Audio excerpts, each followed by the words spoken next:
Next matchup, Colts Bears, 1 p.m. East. The Colts are the 2.5-point favorite on the road, totals 45.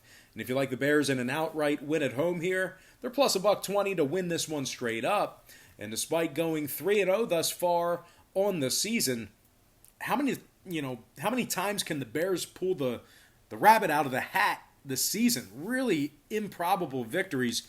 They finally settled down with Nick Foles, who, as good as he's been in certain spots in his career, he hasn't taken a whole lot of snaps with this Bears team.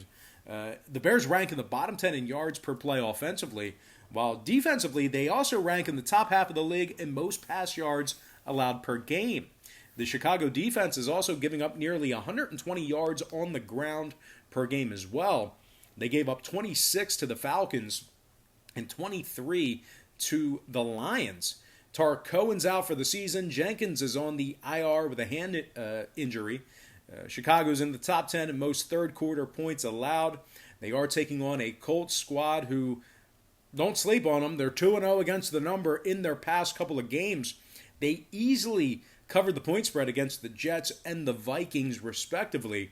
They also rank in the top 3 in offensive time of possession, top 10 in yards per play on average as well. The Colts are throwing for nearly 265 yards a game. Phillip Rivers is completing 78% of his passes, 3 touchdowns, sacked only twice. He's also thrown for nearly 800 yards already in the season. One of his favorite targets has been tight end Mo Alley-Cox, who's averaging 18 yards of reception and has 181 total receiving yards on the season. Also can't forget about Nyheim Hines, who leads the club in receptions with 13 catches out of the backfield and a score. Indy's averaging 28 points a game and rushing for nearly $1.20. But it's not all about offense in Indy. Their defense has been playing pretty tough as well. Their D is in the top 3 in fewest yards allowed per play, top 3 in fewest pass yards allowed per game as well. The Colts are giving up just 15 points a game, and they're holding their opponents to less than 135 yards through the air. Darius Leonard is leading the club in tackles with 27. Justin Houston has 2.5 sacks. Meanwhile, TJ Carey and Xavier Rhodes both have a pair of interceptions on the year in this Indianapolis secondary. Indy with 6 total interceptions as a defensive unit as well. Now, total-wise, the Colts' last 2 straight stayed under the posted number.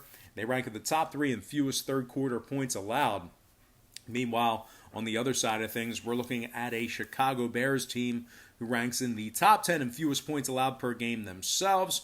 So with all that said and done, give me the Indianapolis Colts minus 2.5 in the under 45 in that game. Next contest, Saints-Lions, 1 p.m. Eastern kickoff at Ford Field in Detroit. The Saints are minus 4 on the road, totals 54.